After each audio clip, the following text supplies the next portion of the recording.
Hi, let's talk about history and fake news. The Americans, especially the political system, have become more divided than ever. And they're blaming, quote unquote, fake news. The problem I have with this blame game is that it almost always ends up on the head of a minority within any country. This has been the pattern throughout history for reasons that we won't get into today. But let's talk about the Soviet Union. The Soviet Union's greatest lessons were, number one, you can't be a superpower without a strong financial system.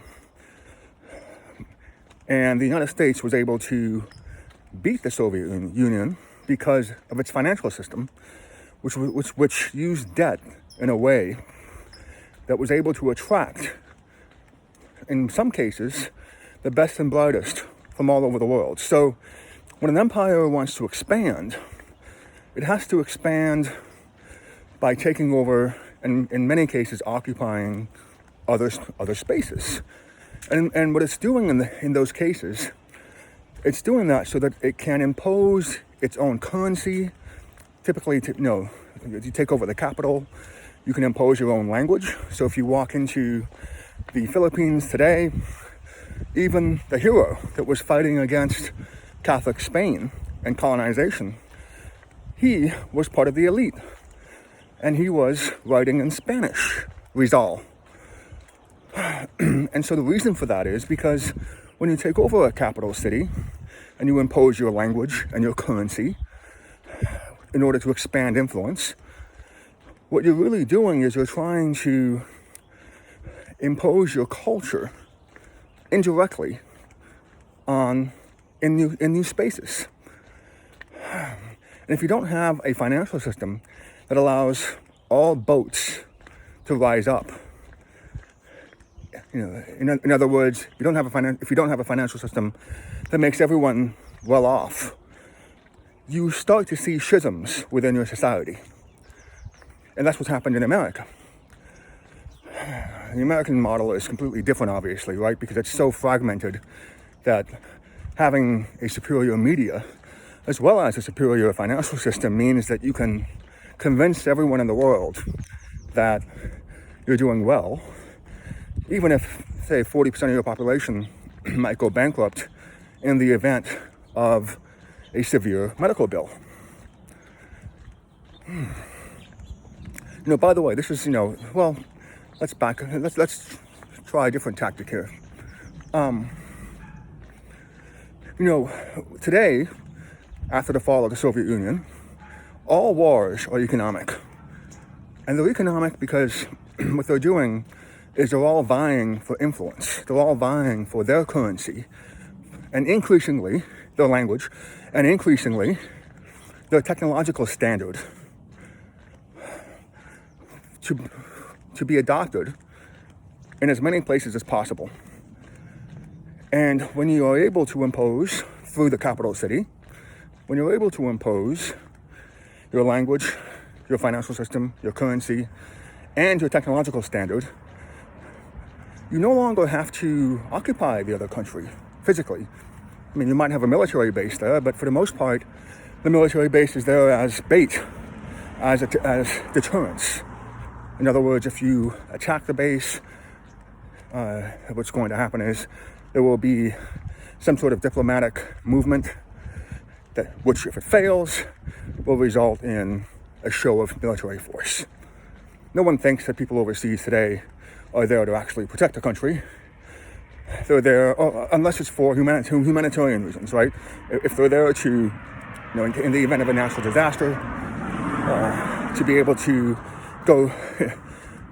go through the thicket of local regulations and get things done in the event of a national emergency, then you can say that people overseas are there for a benevolent reason. But otherwise, they're bait. Now, what was interesting about, because all wars are economic, to the extent that you are not in debt to each other. In other words, if your portfolio is promoting your own currency at the expense of others, what that means is that independence makes war more likely because, again, if Russia holds today if Russia holds American dollars, if China holds American dollars, if China has assets in the United States, there's no point in destroying the other country. What you're really trying to do is use those assets and use your understanding, well, to increase your understanding of the legal system and the financial system, so that you can improve your own country, oftentimes by copying, but with enough modifications to avoid legal sanctions. But if you're a country that's completely outside of this mutual dependency economically, then you're considered to be a threat. But you're also leaving yourself wide open to war because of the fact that you are able to be independent economically, at least on the basis of currency. So today, there would be no point in Russia, China, or America sending nuclear missiles or submarine missiles to each other, simply because there's too much money involved between them. And when people talk about, quote unquote, a one world government, what they're really talking about is this idea that certain countries do no longer have an interest in attacking other countries physically or physically occupying other countries, because it's no longer in their self-interest to do so. And so countries that are outside this ambit, this now acceptable New World Order, are considered to be a threat to world peace, along with the propaganda that results. And so now you understand why there is so much propaganda against Iran in the West. It has to do with financial systems. It has to do with, just the idea that there's this country with a lot of natural resources that's surrounded by your allies, that doesn't necessarily have to comply with your laws or your currency or your language, but can gain the knowledge of all those things without needing to pay into the system. So let's go back to Rizal in the Philippines. The reason that so many revolutionaries, whether it's Castro or the founder of Pakistan or Gandhi, who was a lawyer, the reason they're almost always elites is because when a foreign country occupies your country, in almost every case, it doesn't really bother with the natives. It simply wants to use the capital city to extend its influence through currency and laws, and now technological standards.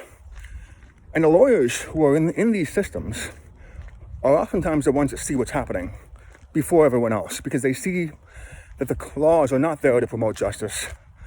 They see that the laws are there to promote the status quo. And that's why so many of the revolutionaries of the anti-colonial movements have been lawyers. This might not be the case any longer, simply because laws are now, in some sense, not as important as technology. So in other words, you have laws that prevent true globalization, that prevent the freedom of movement for people, but not capital or goods. But technology upends all of that, because technology, assuming, especially if it wants to expand, is inherently global. And because it's inherently global, it can bypass, whether through cryptocurrency, blockchain, it can bypass all these other setups that are designed to protect the status quo. That's another reason why America is so divided, because you have a lot of people with a lot of power that no longer believe in the status quo. You can call them revolutionaries. They're just, if they were lawyers, they would be more articulate and more eloquent. But in a sense, they've replaced the lawyers of old.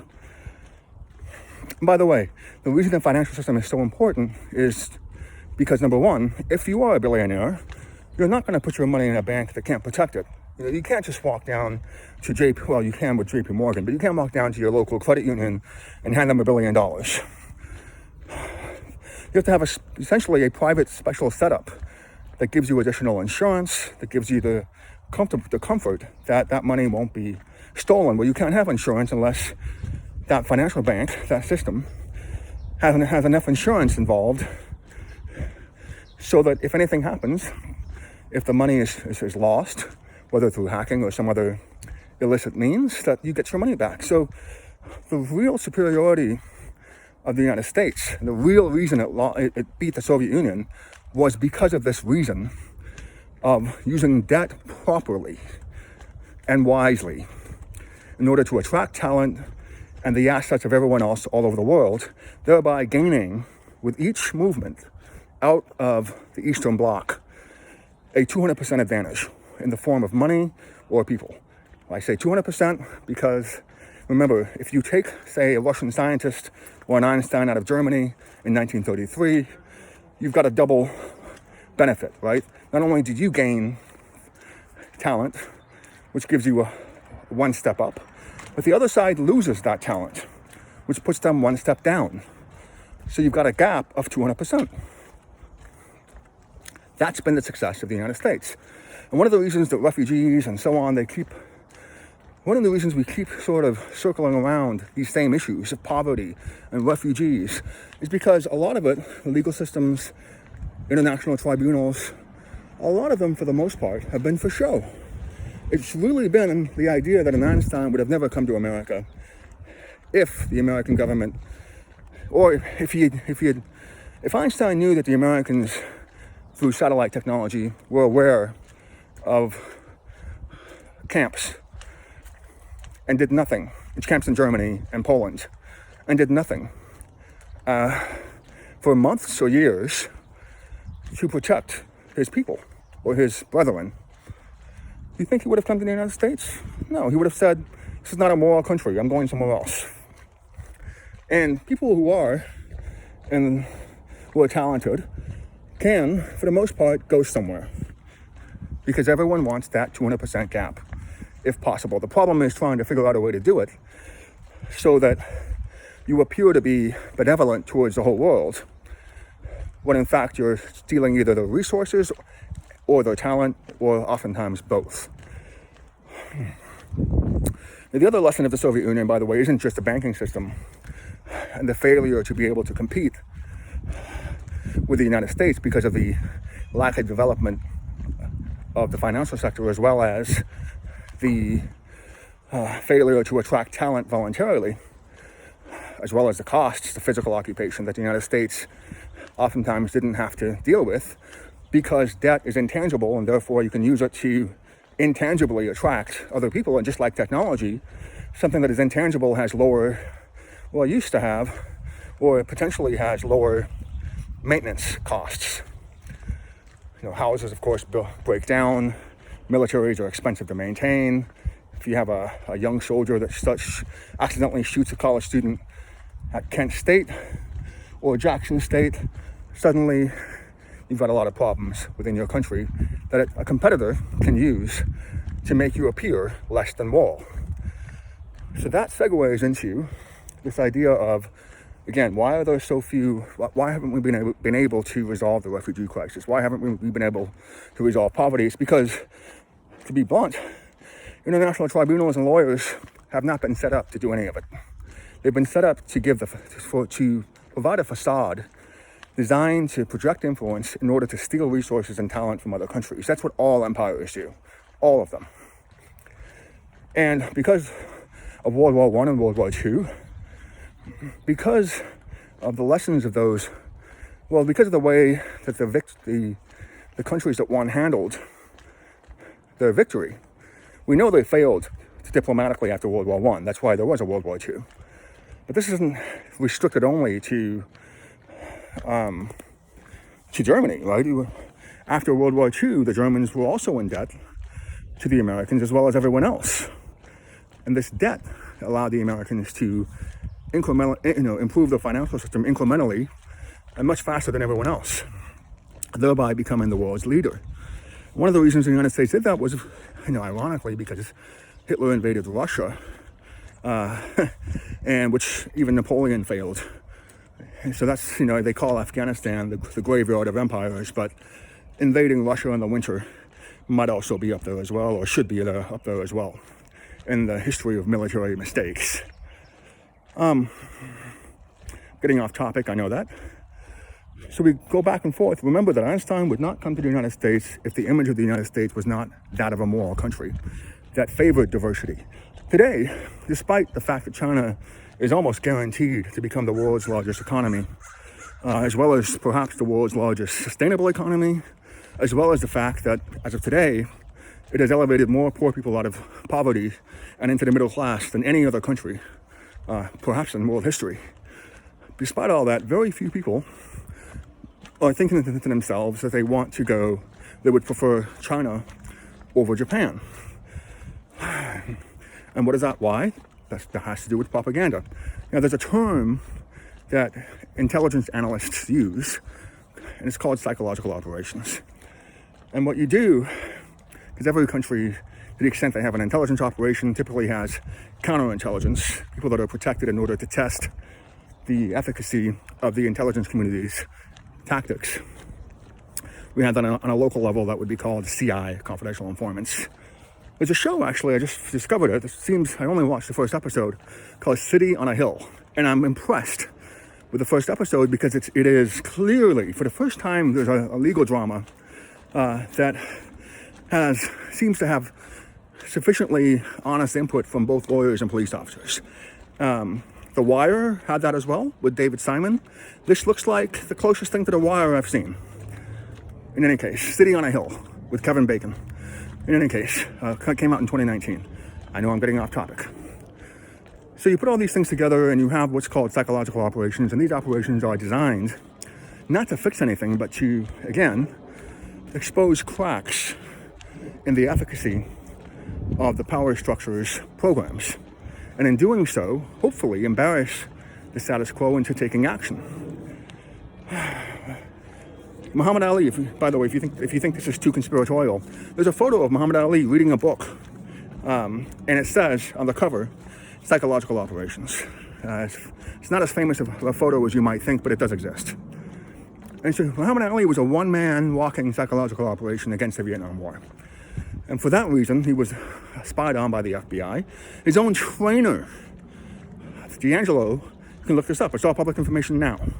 Which is why I'm able to tell you all these things, right? Because I'm able to look at public information and try to, figure out different patterns and so on. Well, Angelo Dundee, was it Angelo Dundee? I get the names mixed up, but his trainer was an FBI informant. That's all public knowledge now. Why the hell was the FBI spying on Muhammad Ali?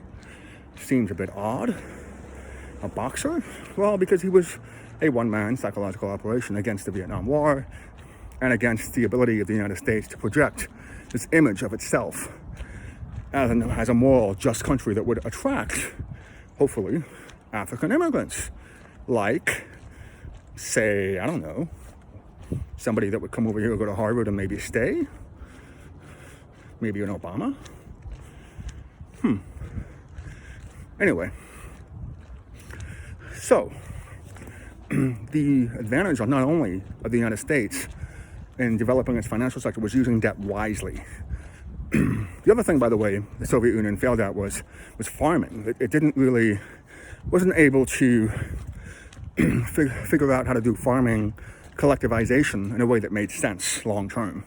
And part of that, of course, had to do with the climate, but also probably just mismanagement. I mean, certainly, if it occupied Georgia, you can certainly see how,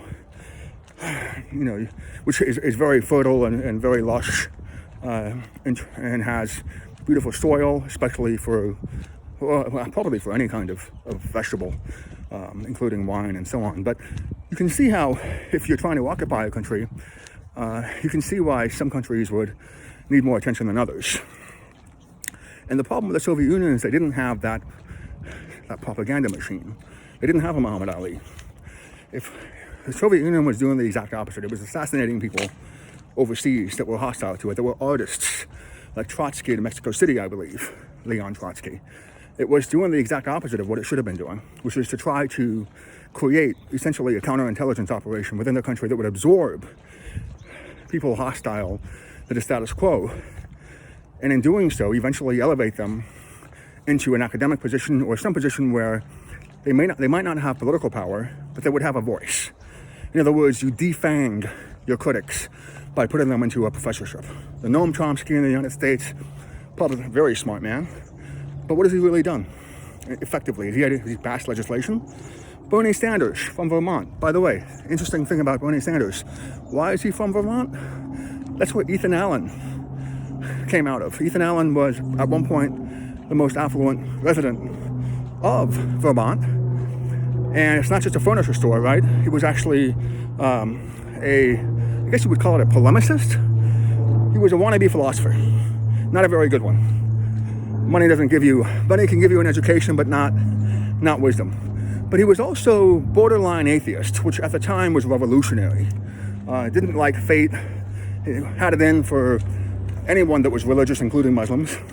So he was well read, for sure. And out of that state, it's not a coincidence that out of that state comes someone who is socialist. And it's not a coincidence that the existing status quo in the United States, and oftentimes because it's Catholic today, and obviously today, it was Catholic since Vietnam, and it was been Catholic for quite some time. But it's so much more obviously so at this point. But you see how it's hostile to communism and socialism, which are used interchangeably, but shouldn't be, but we'll just set that aside for now. And you can see part of that is because of this idea that goes back 200 years, that the vested interests get vested and stay there. That is actually the advantage of having a banking system that protects property, and a legal system that protects property, that makes it difficult to take property from someone else using academics and lawyers. What happens? Well, those lawyers and academics end up eventually seceding or convincing other people to secede and become revolutionaries, like Jinnah. Anyway, the list is long. And they're almost always, as I said, people that speak the language of the colonial powers fluently and come from elite situations, which makes it difficult for, there's a reason why Gandhi had this image of walking around in poverty, and just some clothes draped over his body. There's a reason why Osama bin Laden, who wanted to appeal to the poor in a misguided way, there's a reason why he, despite being from one of the richest families in the world, projected himself as someone who appreciated the poor and lived like them. These are all, in some sense, a psychological operation. And we don't know much about, we know that Osama bin Laden had to have a propaganda team behind him simply because of what he was able to accomplish, again, in a misguided way. But you could argue that the reason he had that team was because the United States supported him when they were going after the Soviet Union. So in other words, the Mujahideen, and by the way, it was not a Republican or a Democratic thing.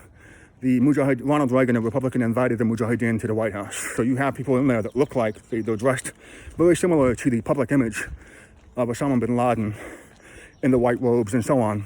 And I believe it was Kalashnikov. I don't know what the guns are. They may not be Kalashnikovs. But in any case, they were invited to the White House because they were considered, like Osama bin Laden, to be freedom fighters because they happened to be, at the time, against the Soviet Union. So you can see how, if you're trying to supply weapons to people in faraway places in order to maintain your empire and to kneecap competitors, you can see why that kind of a system, number one, needs propaganda to succeed, but also is almost, in some cases, designed to fail, to the extent that you don't incorporate those people within whatever new framework that you are alleging is superior to the old one that you took out.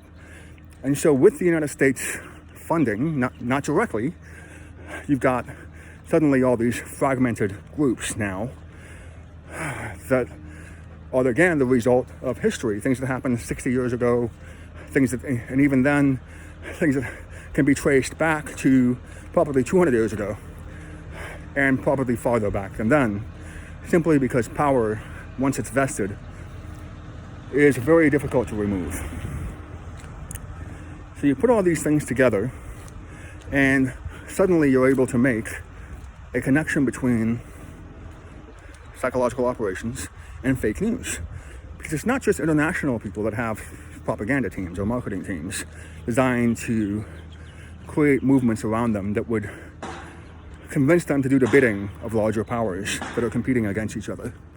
Within your own country, there are psychological operations, right? You've got people that are against the Second Amendment who understand that now that weapons are extremely advanced if you don't do something about it, then eventually police departments will be co-opted by the military in order to keep up with the criminals.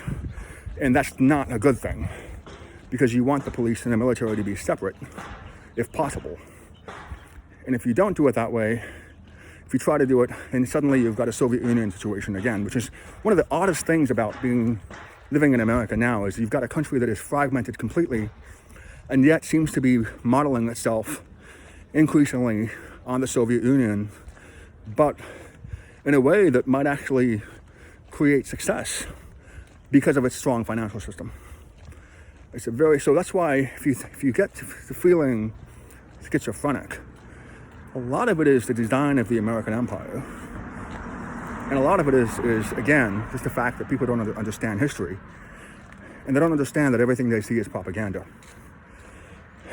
That people now understand that in order to get power, political power, without war, what you're really trying to do is use the propaganda in order to, especially within democracies, to make your system more palatable to the power structure, and then try to co-opt that power structure in a way that hopefully improves outcomes for everyone, that lifts all boats in a tide. That's not happening in the United States. That's one of the reasons why we're having so many problems, is that we have all these mechanisms in place, and it's very hard to predict the future when you have so much fragmentation all over the world. So even if you're in a position where you understand what's happening, just the sheer scale of it, once you understand history, is mind-boggling, as is the idea that diplomacy, which should be stronger than ever, given the potential risks, has somehow become weak and weaker than ever. But that also makes sense, because if you're, again, post-World War II, almost everything in the West goes back to World War II, and putting capital cities in debt, as well as your allies, and then creating a legal system and a financial system, and then, because of the financial system requires technological superiority, creating a financial system and a technological system around a standard that you want to protect, and then eventually charge people for protecting them, which becomes the basis for issuing debt and attracting talent and taking resources in a way that underpays local labor overseas. So we don't have slavery anymore, so there's progress, but you can argue that, to the extent that we still have a form of indentured servitude all over the world, you can argue that we've just sort of changed the goalposts slightly and called slavery by a different name. And this has consequences for minorities. Why? Because whichever minority is connected to the banking system that wins a war, they're usually sent in for greater opportunities. So, if they're not fully incorporated into the economic system at home, they're more willing to leave and open up a shop somewhere in Africa. So you have the Indian diaspora, you've got the Lebanese Christian diaspora.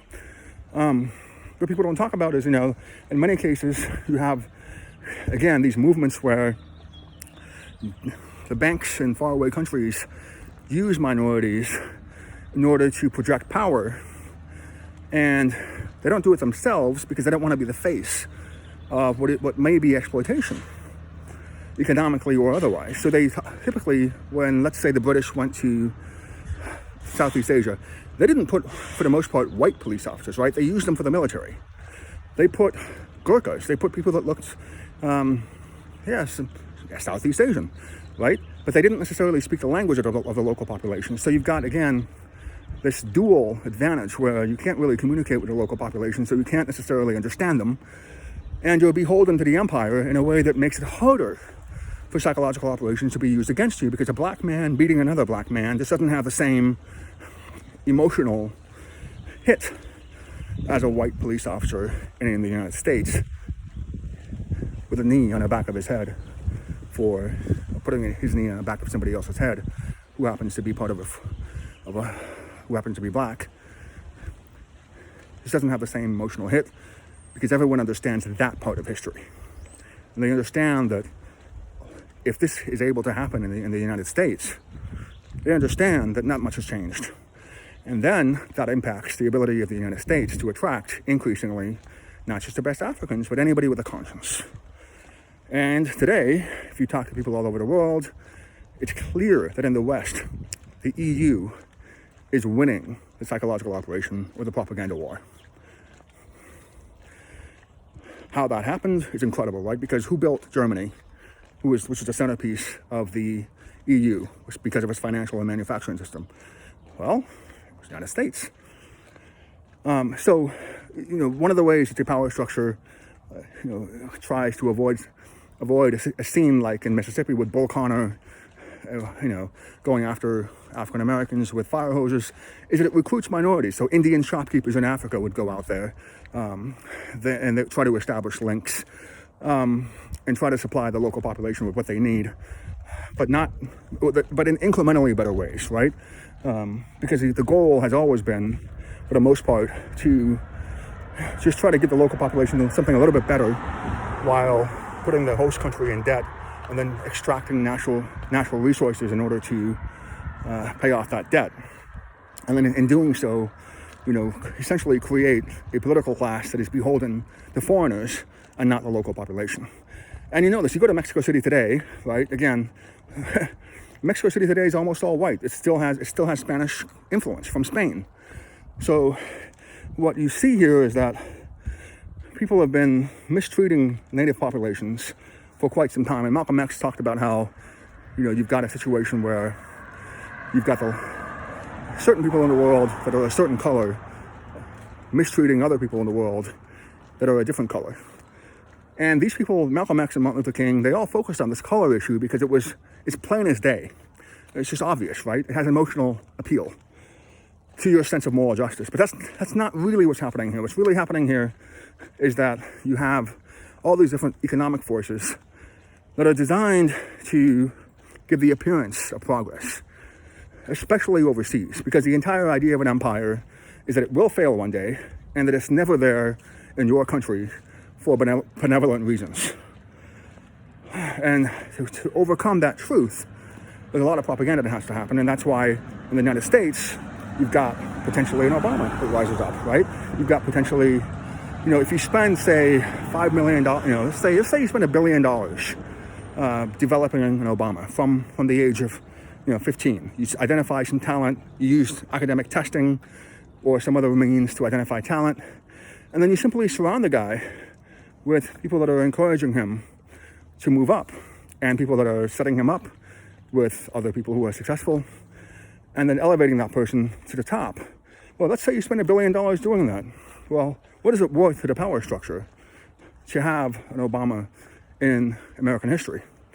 Despite the fact that he deported more illegal immigrants than his predecessor, despite the fact that he was the first president, I believe, to openly assassinate a U.S. citizen overseas without due process, despite the fact that he called the whistleblower Snowden, who is now apparently in Russia. Is he still in Russia? I'm not sure. He called him just a hacker. You look at all these things and you start to see that what propaganda really is this idea that you don't want to use censorship. You want to use the law, like licensing, to restrict what people in your country can see so they believe that you are a moral country, so that you're able to continue to steal talent from other countries and make yourself superior and maintain the status quo, while keeping people in foreign countries only incrementally improving. So when you travel all over the world, you'll see that the capital cities are doing well. That's the stuff you see on television. You go to 90% of all the other places. In other words, 90% of the rest of the country. And you see abject poverty. You see buildings that were built, say, in Africa by the French, that haven't been maintained, falling apart. That should be condemned, despite how beautiful they still look. And by the way, this is something that the Russians can try to take credit for, despite all of their mistakes. When they went to other countries, they didn't make like the Americans, right? They didn't have slaves coming in to work on the sugar and plant, cotton and tobacco fields. Again, the climate stopped that from happening. So what you can see here is because they couldn't rely on debt, the Russians really did have this idea that if they just built an adequate infrastructure all over the world, they would improve people's lives significantly. Along the way, by the way, if you go into an old elevator in Georgia, Sometimes you have to put a quarter or a nickel in there, or whatever, in the local currency to be able to go up. So what they're trying to do is they're trying to encourage you to use the stairs. So the Russians really had this idea that they really had a sort of a military guided idea of everyone's going to be in good shape, we're going to build enough infrastructure, everyone will have decent food, maybe not the best food like those decadent Americans that have, 18,000 different kinds of sodas, but we want to have a country where people are healthy and fed in ways that actually make society better. And incredibly, that failed. But remember, if you're bleeding talent and resources to a competitor, at the same time that all of your projects require a massive upfront investment, because they're physical, right? They need iron, they need oil. And the Soviets, if you wanted to plan this out, right, they were just probably looking at we got oil, we got natural gas, we got cement, we can just keep building and eventually create a more sustainable enterprise.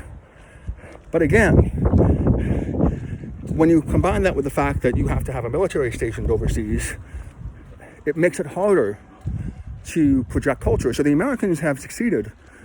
They beat the Soviet Union up until now, say the year 2005.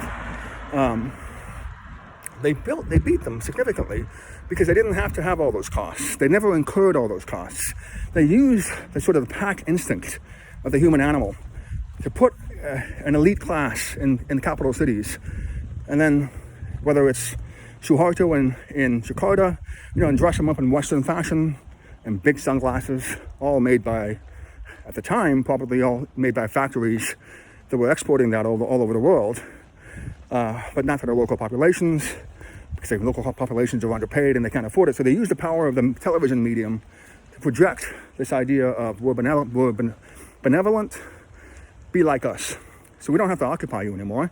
And you're in debt to us anyway. So if you ever try to divorce yourself from us, the empire, well, we're going to use all these legal financial institutions, legal tribunals like the United Nations and the World Trade Organization. We're going to use all these organizations to make it impossible, like tariffs and sanctions, make it impossible for you to pay off that debt. And in doing so, use an increasingly unfair legal system to kneecap you. To the extent, like Cuba, for example. You go to Cuba, and again, it's a poor country.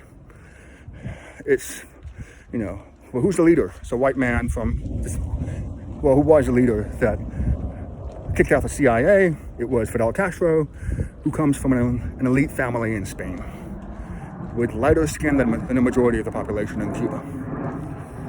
I'm not trying to make this a racial thing. I'm simply trying to say that the reason this happens, right, and the reason, Malcolm X, right, was a colonial expert, more than anyone else in America. But even he didn't understand because there were no Mexicans around him in Harlem. Well, there were Puerto Ricans, so that is kind of odd. Even Malcolm X was segregated in a sense, right? There had to have been Puerto Ricans. Even Malcolm X, right, didn't understand where the word Negro came from. It came from Spanish colonization, where Spanish colonizers would come in and take people from Africa, steal them, or mislead them, because the Africans were used to Muslims, right? The Muslims were, they had indentured servitude, but it was a more paternalistic enterprise, and you could not be Muslim and a slave. So there was always a way out of slavery, if you were able to handle the rigors of being Muslim, which includes fasting, just rigorous things that almost nobody can accomplish, unless they're really dedicated to the religion. Same thing, by the way, the Jehovah's Witnesses and Amish and Mennonites. You start to notice all these patterns, right? The harder it is to become a religion, you have to understand why is it hard. Well, what you're doing is you're gaining access to a network that is tight-knit, that has high standards because you're trying to either escape something or get the benefits of that community. Anyway, but even Malcolm X, right, didn't understand where that word came from. If he had, he never would have used the word black. Right? It just means a Negro. It means a color. You know what we've done in America now is we're capitalizing the word black. We're replacing the Spanish word Negro with the English equivalent, just by capitalizing it. So if African Americans knew, if they knew where that word came from, nobody walks around saying, and no Native American walks around saying, I'm red, whatever it is in Spanish. Rojo? Nobody says that, right? No Taiwanese person walks around saying, call me the yellow race. But the African Americans are these media, right, that's paying for this word to become customary, is using it without really understanding, which tells you just how little history that we understand in this country. But just remember that even Malcolm X didn't understand the association with empire and race, right? Otherwise, he might have been able to go to the next level. And then and the reason that he wasn't able to do it is because, as I said before, visual propaganda is the most effective.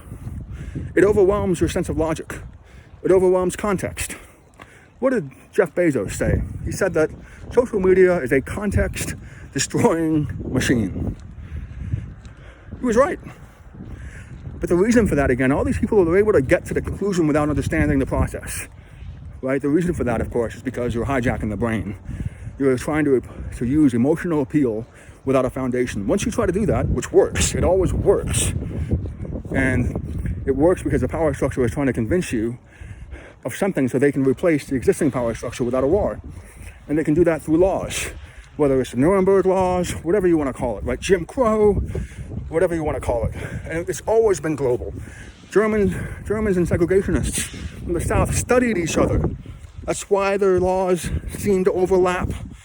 They always study each other. These countries that are in debt to each other always study each other. And that's why there are so many similarities, that if to the extent that you can identify patterns, you can also identify failures. And God, we failed so badly. And the only way you really know it now is if you travel and not just go to the resorts that are being advertised to you. Just go to the capital city and then drive out well, you can't, right? That's one of the reasons you can't do that is because you'd see poverty.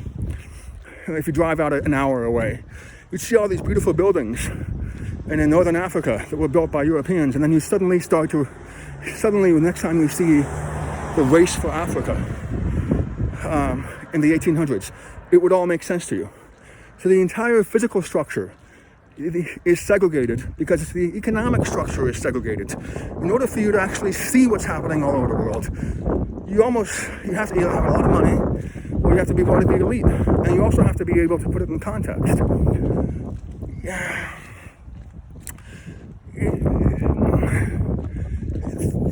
It's hard to find the truth. It's intentionally hard. If someone as smart as Malcolm X didn't understand the link between economic segregation, well, he probably did. He just wasn't able to articulate it, even though he understood colonization.